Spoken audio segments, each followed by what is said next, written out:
Assalamualaikum warahmatullahi wabarakatuh. Sebelum saya memulai presentasi saya akan memperkenalkan diri dulu. Nama saya Rani Anggraini dari kelas SI 201 Sistem Informasi, akan menjelaskan hasil ujian saya dengan mata kuliah analisis proses bisnis dengan bimbingan Ibu Fesya Sifa Nurul Haq Eskom MMSI.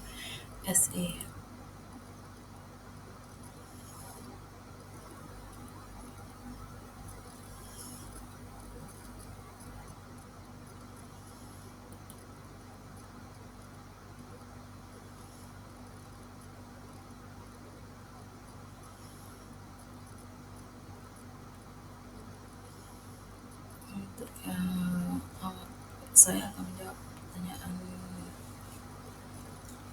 soal nomor 1, yaitu perbedaan antara Damaik dan DFSS. Damaik adalah metodologi berbasis data yang banyak digunakan untuk meningkatkan proses yang ada dalam suatu organisasi, sedangkan DFSS adalah pendekatan menyeluruh yang menggabungkan metodologi termasuk DMAV untuk merancang produk, layanan, atau proses baru guna memenuhi tingkat kualitas Six Sigma. Kemudian saya akan menjelaskan tentang jurnal 1.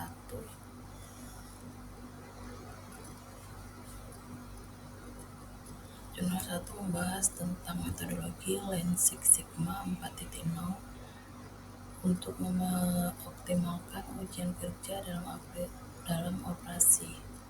Dengan munculnya globalisasi, perusahaan menghadapi kebutuhan untuk menyesuaikan sistem mereka agar dapat berkembang di pasar yang dinamis dan memenuhi ekspektasi pelanggan yang terus berkembang. Proyek Six Sigma untuk perbaikan produk dan proses mengikuti pendekatan standar DMAIC yang berfungsi sebagai elemen infrastruktur mendasar dalam metodologi Six Sigma. DMAIC mengacu pada pendekatan siklus hidup berbasis data yang memastikan urutan operasi yang terorganisir, logis, dan efisien dalam proyek. Tujuannya adalah untuk mengidentifikasi, mengukur, dan meminimalkan sumber variasi proses.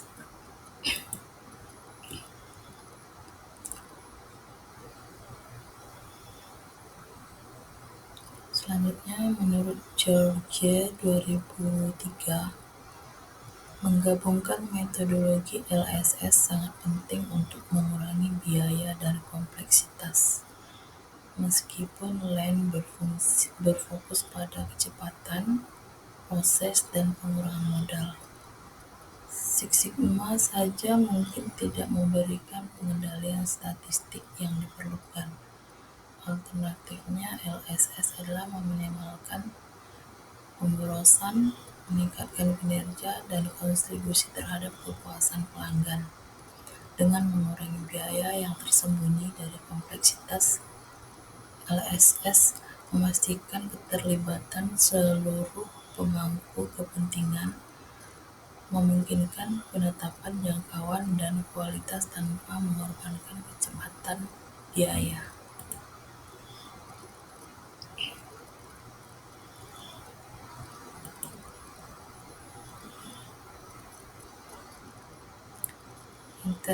Integritas prinsip-prinsip LSS bersama dengan pendekatan DMAIC mempunyai arti penting dalam bidang keselamatan kerja serta pengelolaan ujian kerja.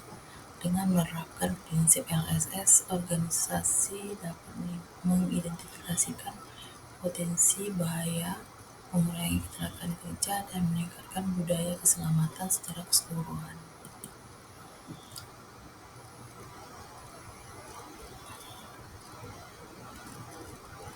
Untuk jurnal yang ketiga, membahas tentang pengembangan kerangka Lean Six Sigma dan BIM untuk meningkatkan manufaktur di luar lokasi. Industri kontribusi terkenal karena pada dasarnya berorientasi pada tenaga kerja dan miskin produktivitas tenaga kerja.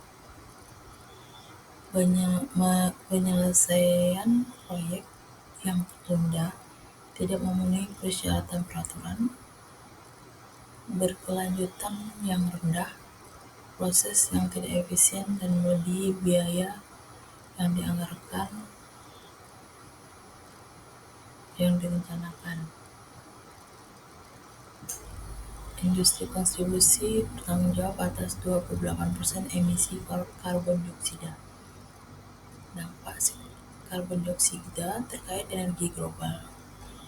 Selain itu, industri kontribusi terkena dampak signifikan dari pandemi COVID-19 sehingga memberikan tantangan bagi industri kontribusi untuk meningkatkan keselamatan dan kesejahteraan tenaga kerjanya. Produksi industri terstruktur di seluruh Eropa mencapai puncak tajam pada Juni 2020 mencapai 21,3% karena peningkatan produktivitas yang tiba-tiba pasca COVID-19. Organisasi menghadapi tantangan dan risiko yang lebih besar dengan tuntutan klien untuk mengkompensasi waktu yang hilang pada proyek yang tertunda.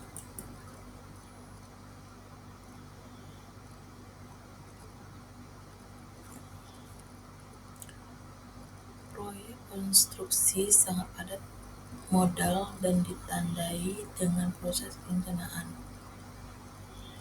desain dan pelaksanaan yang panjang, rumit dan saling berhubungan. Akibatnya, industri konstruksi menghadapi tantangan dalam memasukkan aktivitas dan proses yang tidak memberikan nilai tambah ke dalam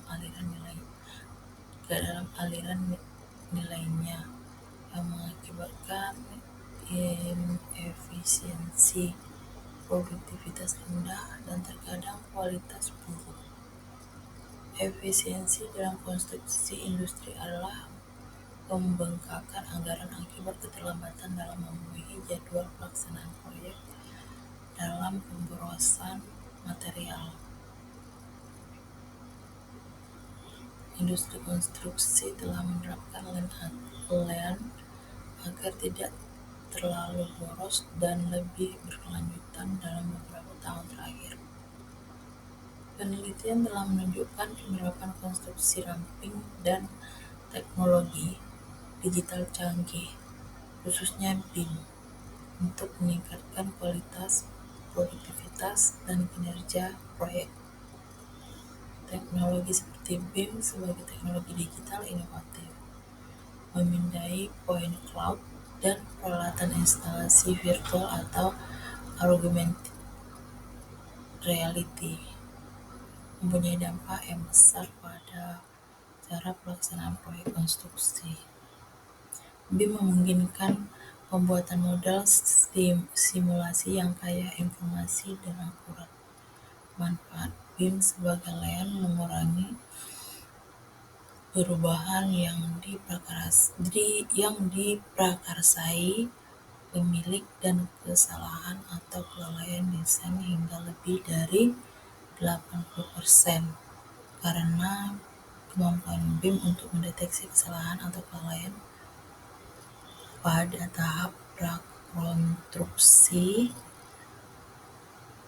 Pemanfaatan BIM membantu menciptakan perencanaan untuk prinsip-prinsip Lean menarik, meningkatkan aliran, dan menambah nilai.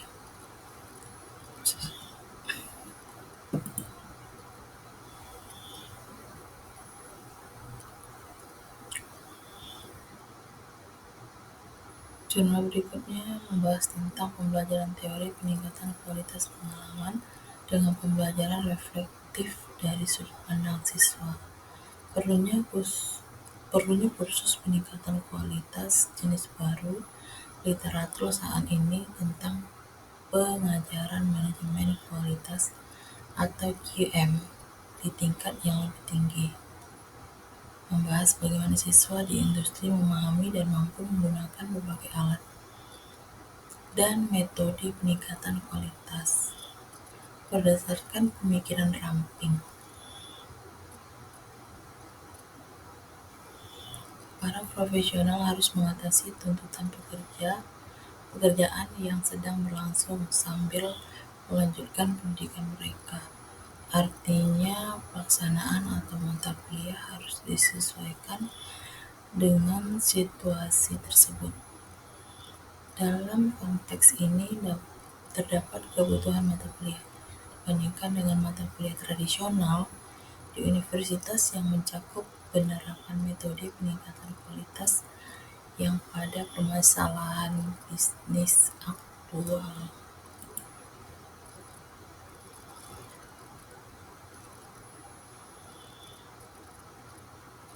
Sebuah studi pendahuluan tentang evaluasi kursus ini dipresentasikan pada LELC ke-7 konferensi pada tahun 2021. Fokusnya pada isi kursus dan bentuk penilaian siswa.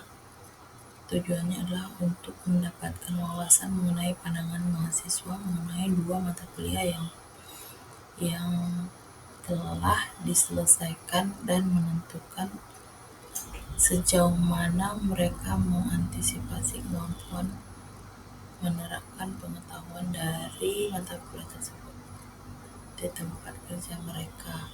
Tujuan dari survei ini adalah untuk mendapatkan wawasan tentang bagaimana peserta kursus atau siswa dari industri merasakan hasil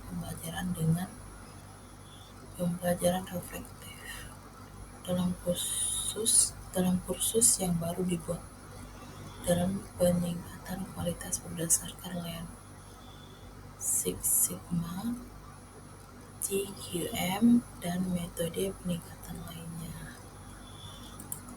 Oke, hanya ini yang dapat saya catat dari materi yang telah diberikan. Lebih dan kurangnya saya mohon maaf. Saya akhiri.